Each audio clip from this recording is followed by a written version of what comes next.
tidal surges are at 10 to 12 feet above normal. He also mentioned 3 large vessels which are stuck under a bridge in the industrial canal, and water levels in Lake Pontchartrain are rising, so the pumps are now being used. And you just heard the mentioning about the importance of getting power back on. 810,000 households are without power, and in some locations it could take as long as 3 weeks to get the power back on. Also, as regards oil production, 100% of Gulf oil production in Louisiana is shut in. 95% of natural gas production is shut in, so 20% may be up by this weekend. You can continue listening to this in one of our alternate streams. Right now we want to move along to be joined by CNN.com producer Ashley Fantz. She's joining us by phone from Baton Rouge, a location that really has been hit hard by Hurricane Gustav. Ashley, good to have you with us. What are conditions like at the moment? It's pouring down raining still, and the wind is very intense. We're still getting hit with gusts that are actually shaking the building, and it's howling. But I mean, the Sheraton in Baton Rouge, and there are people who have been here, some of them for 3 days. It's a very nice hotel, so no one really feels very put out. They're just sort of bored, really. I mean, they're trying to sort of figure out how to pass the time. There was a huge metal sign, actually, that we have video of on CNN.com that came tearing down from a neighboring building and landed on the entirely glass roof of the lobby here and shook some people up, and some glass came down. Speaking of things crashing down on buildings, a tree into a home has been a problem in Baton Rouge, correct? I'm sure that there are lots of trees and homes that are a problem. I've been through at least 5 hurricanes, and, you know, in Miami, and then, you know, in other places as well. And so you just kind of expect that there are going to be trees that split homes into, and that kind of devastation. Yeah, devastating to hear about that couple who did die in that home in Baton Rouge. We heard from Mayor Kip Holden that things are under control. Is that the sense there?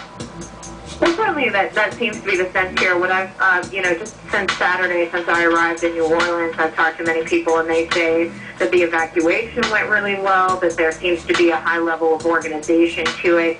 The evacuees that are in this particular hotel in Baton Rouge have had nothing but nice things to say about the organization from every level of government, and also the hotel seemed extremely prepared to deal with the influx of people. And, you know, we've been without power for many hours in Baton Rouge, but there's a generator in the hotel. There's food being provided to everyone, and, you know, there are hundreds of people here, so the hotel and others like it are providing for people. And I visited a shelter earlier this afternoon, and it seems to be the same case even in those places. Was that people really have listened and done what authorities have asked them to do, and obviously that has meant apparently the saving of lives. When you ventured outside there, Ashley, what did you see in terms of damage, and have you been told when crews might be able to start coming in to clear some of that debris? There were trees in the street, there were down street signs, there was debris in the roadway, but certainly the roadways were not, we were able to navigate them and to drive across town. It looked like a really bad rainstorm had hit. It didn't, and that was, I should say, that was before the full force of the hurricane came in. And when it did, we sort of retreated and haven't been out since. But there are people walking outside, walking their dogs. There are so many dogs in this hotel because it's one of the few that accepted pets. And everyone seems to be, going back to normal. Wow. Well, we are very, very happy to hear that, and also that the pets are safe with their owners at that location where you're at. So, Ashley, thank you very much for joining us by phone. That's Ashley Fantz. She is in Baton Rouge.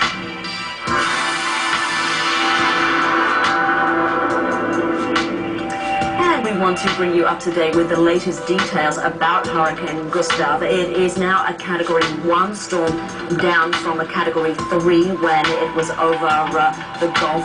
Gustav is now blamed for 2 deaths in Baton Rouge after a tree fell on a house. A couple who had traveled to Baton Rouge to escape the storm was killed.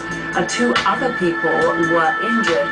In addition, authorities say the storm has been linked to the deaths of 4 hospice patients who were waiting for airplanes to evacuate them from the South Louisiana area. Obviously, for people in hospital, an extremely vulnerable time.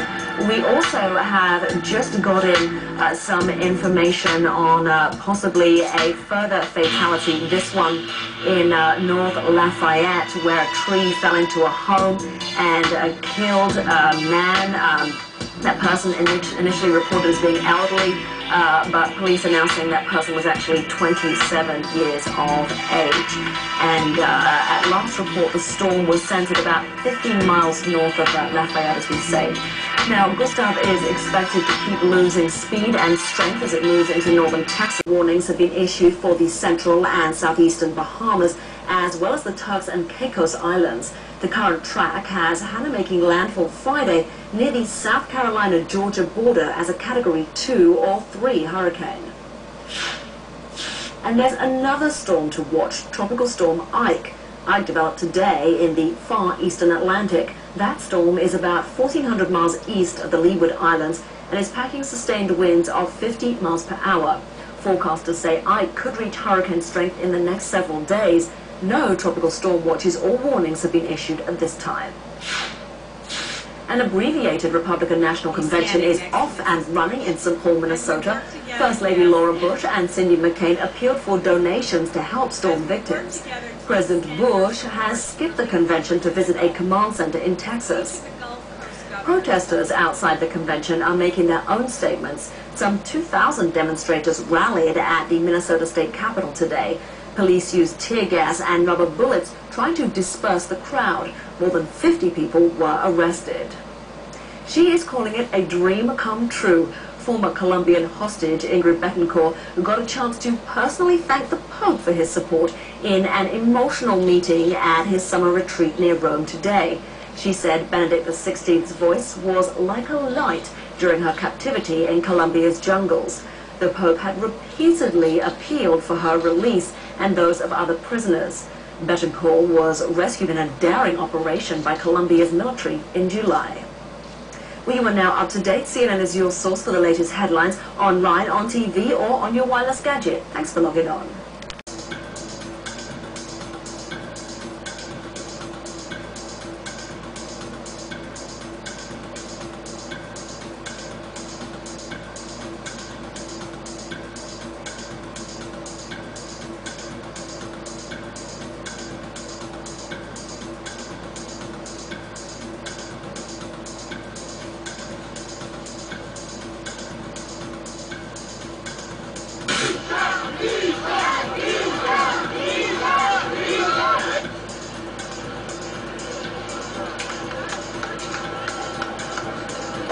I'm very proud of my people because we have now basically all nation is standing all over Georgia, holding their hands around Russian checkpoints, all over the road, all over every major village, every major city. And this is nation united around the idea of freedom as never before. Not anything Georgia, all different ethnic groups, all different political groups standing together saying we will be free, we will prevail.